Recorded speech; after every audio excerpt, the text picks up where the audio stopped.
जिनके पास दौलत होती है, जिनके पास इख्तियार होता है, वो कानून से अपने आप को बालातर समझते हैं और मीडिया भी उनके साथ इम्तियाजी रवैया बरतता है। अभी 3-4 खबरें मुसलसल चल रही हैं, लेकिन आप देखेंगे कि सब इदारों का बाकायदा नाम लिया जा रहा है, लेकिन पंजाब कॉलेज का नाम लेने के लिए कोई तैयार नहीं। कहते कि निजी कॉलेज का मामला है, हालांकि सारी दुनिया को पता है, लेकिन इसको दबाया जा रहा है क्योंकि पंजाब कॉलेज का जो ओनर और मालिक है वो बाअसर शख्सियत है। अगर ऐसे बदनामी होती है ऐसे वाकयात से,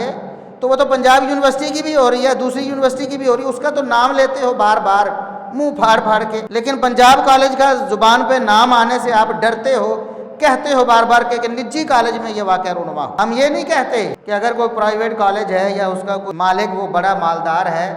तो उसके खिलाफ झूठा प्रोपेगेंडा हो जाना चाहिए। हम बात कर रहे हैं दोगली पॉलिसी की कि एक तरफ इदारों का बाकायदा नाम लिया जा रहा है, तो इस वजह से फिर खराबियां और फसादात होते हैं।